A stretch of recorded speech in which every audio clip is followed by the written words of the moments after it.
este segundo bloque vamos a conversar sobre el decreto legislativo aprobado hace unas semanas por el gobierno que busca simplificar algunos trámites administrativos en el Estado, ¿no? Y entre estos trámites administrativos considera algunas medidas laborales, ¿no?, vinculadas a la regulación laboral.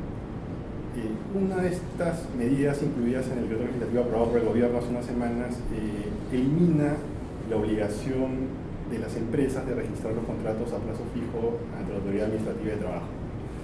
Cristian, ¿esta medida tú crees que va a tener efectos favorables en el mercado de trabajo, va a contribuir a incrementar la formalización laboral de las empresas o por el contrario va a generar algún tipo de perjuicio a los trabajadores?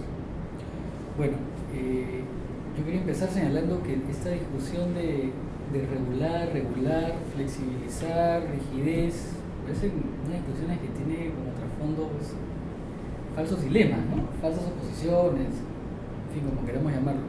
¿A qué me refiero con esto? Que me parece que el primer enfoque que debe tener una administración, la administración del trabajo, es entender hasta qué punto es necesaria la regulación de ciertos aspectos del contrato de trabajo. Y la obligación de registrar el contrato a plazo fijo era una obligación formal que respondía a un fin, al fin de tener una autoridad que dé fecha cierta de cuándo se le celebró ese contrato a plazo fijo. Si yo suprimo esa obligación de la noche a la mañana, simplemente lo que estoy haciendo es colocar en los hombros del trabajador el esfuerzo por tratar de encontrar una fecha cierta de cuándo se celebró su contrato. Claro, esa información está en la planilla electrónica, ¿no? Pero la planilla electrónica no es de acceso al trabajador, ¿no? También podrán decir que se le entrega una copia del contrato del trabajador por mandato de ley, pero esa copia está en manos de todos los trabajadores temporales. Parece que no, ¿no? La mayoría de trabajadores no reciben una copia de su contrato cuando es firmado y cuando era antes comunicado a la autoridad de trabajo, ¿no? Y además, que te interrumpa, en la planilla electrónica tampoco se registran las causas objetivas que sustentan la obligación a plazo fijo. No se señala nada sobre las causas, en efecto, y la prueba queda, de alguna manera, por decirlo de manera muy suave, en el control del empleador, ¿no? Y claro, esto de regular debería estar pues, guiado por la proporcionalidad, por la razonabilidad, ¿no? Pero no se puede desregular generando perjuicios en un tema tan importante como es la fecha cierta del contrato a plazo fijo. Entonces, ¿tú consideras que esta medida va a ser más complicada la fiscalización laboral del uso adecuado de estos contratos modales? Cuando surge un conflicto individual, bueno, simplemente ya no vamos a tener una autoridad que tenga en su poder un documento que dé fecha cierta de su celebración. Ahí entraremos a una disputa entre el trabajador y su empleador, ¿no? Por lo que se haya establecido en el contrato, lo que se haya pactado oportunamente en él, ¿no? Podríamos concluir que esta medida, más que beneficios, va a traer perjuicios al Me trabajador. parece que sí, perjudicial. Y a la mayoría de trabajadores, ¿no?, que son los que Claro, tienen contratos temporales en el país. exacto, para la mayoría de trabajadores. De acuerdo, gracias. Elmer, este decreto legislativo también plantea derogar o eliminar la obligación de los empleadores de registrar los convenios de modalidades formativas laborales, ¿no?, de la modalidad de trabajo. Y también la obligación de registrar los planes de capacitación anual, ¿no?, vinculados a estas modalidades formativas cuando correspondan. ¿Cuáles crees que van a ser los efectos de esta medida en cuanto a la inserción laboral de los jóvenes en el mercado de trabajo? ¿Se van a tener efectos favorables o van a tener efectos negativos? A ver, o sea, en realidad estos convenios de formación laboral juvenil, ¿no?, son pues convenios que están fuera del marco laboral, con lo cual si de pronto siendo labores personales, subordinadas y remuneradas, yo los excluyo del contrato de trabajo y además elimino los requisitos de configuración de estas modalidades, lo que voy a tener es una libertad muy amplia para poder defraudar, ¿no? Y nos estamos jugando además con modalidades formativas donde la esencia y el corazón debería ser la formación del beneficiario, ¿no? O sea, ¿qué sería una práctica preprofesional si de pronto no tengo ese fin formativo? En primer lugar, la defensa de la exclusión de la laboralidad es precisamente la formación. Y si es que no hay elementos de protección y de seguimiento, esto puede terminar siendo un simbolismo, ¿no? O sea, un sistema de fraude legal. Con lo cual, más grave me parece el tema de los planes, ¿no? Porque al final de cuentas el propio convenio lo vas a poder plantear en la planilla electrónica, me parece, pero si un practicante de pronto no tiene un fin, no tiene una secuencia de qué elementos de formación va a tener durante esa estancia, entonces ¿de qué estamos hablando, ¿no? O sea, en realidad lo que estaríamos dejando es una formación en manos del empleador, con lo cual toda la ley de modalidades formativas quedaría en un ridículo evidente, porque la ley de modalidades formativas te habla siempre de que el centro de formación es el que tiene que dirigir un poco la lógica de esta formación del beneficiario. Pero si ya quitas eso, a final de cuentas quedaría pues en el aire, ¿no? Entonces podríamos decir que esta medida, al igual que la eliminación de la obligación de registrar los contratos temporales, va a facilitar el uso inadecuado de esta modalidad de contratación, ¿no? Va a facilitar el fraude por parte de los empleadores, ¿no? Sí, porque además los tiempos que mantiene nuestra legislación de modalidad formalidad son muy amplios, ¿no? O sea, por ejemplo, para prácticas preprofesionales son todos los años que uno pasa en la universidad, con lo cual no podría pasarse 6 años o 5 años haciendo una práctica preprofesional. Es un año en el tema de profesionales, capacitación laboral juvenil. Tenemos hasta 2 años, ¿no? Con lo cual los empleadores, si es que ellos mismos van a decidir sobre la marcha su plan de formación, es un gran hándicap, porque al final de cuentas está claro que una empresa va a tender siempre a aumentar su capacidad de crear capital, ¿no? Y si no hay precisamente elementos de equilibrio, el tema se nos puede terminar yendo a la mano, ¿no? Gracias. Adolfo, este decreto legislativo simplificador desde el punto de vista administrativo, en teoría, también contempla eliminación de ciertas obligaciones del empleador para el registro de los contratos de trabajo de sus trabajadores extranjeros, ¿no? Que provengan fuera del país.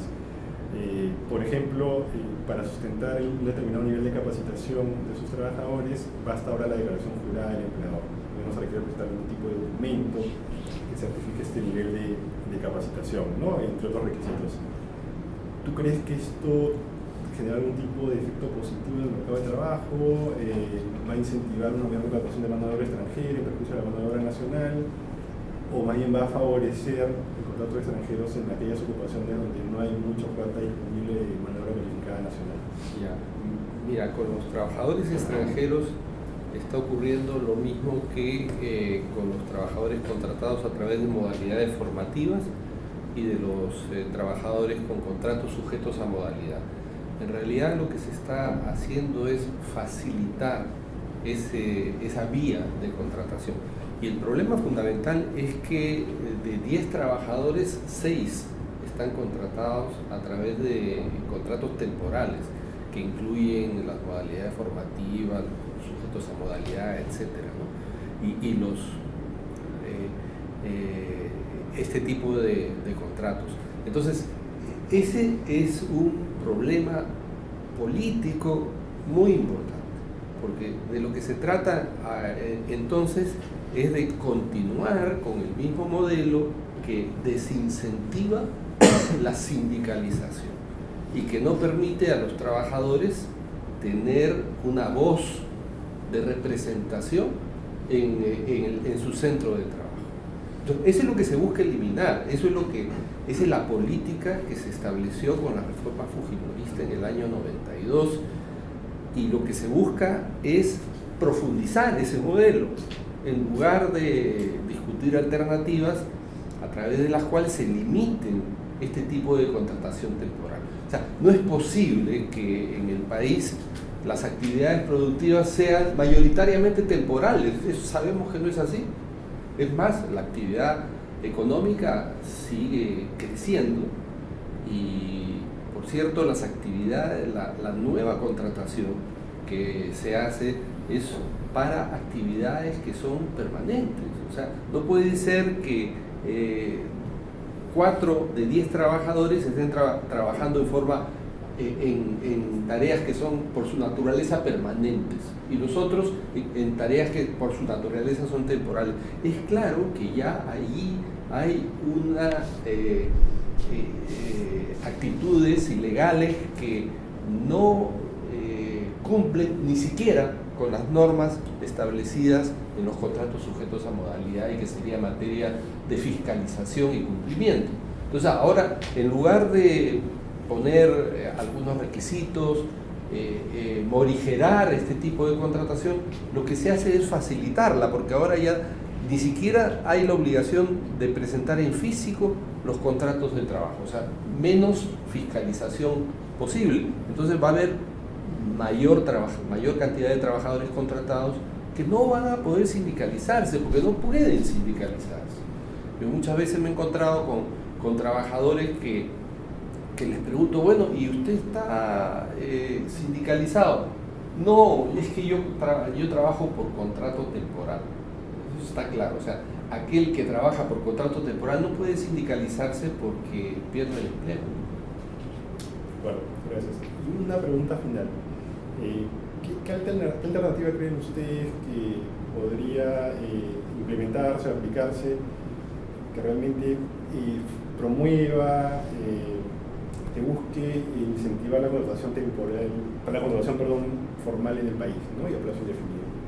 Para promover la formalización del empleo, bueno, creo que habría que pensar en varias medidas, ¿no? Pero creo que habría que empezar primero por lo que menos esfuerzo le va a deparar a una inspección que de por sí ya está muy golpeada y muy debilitada, ¿no? Es decir, ir a los sectores más visibles donde hay bolsones también de informalidad, ¿no? La gran empresa, la mediana empresa, hay bolsones de informalidad y eso me parece que es menos costoso para poder combatir el fraude de ley, ¿no?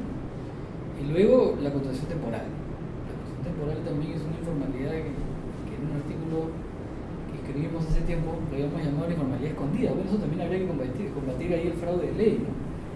Y después, mira, el crecimiento del empleo formal se produce por el crecimiento de la economía.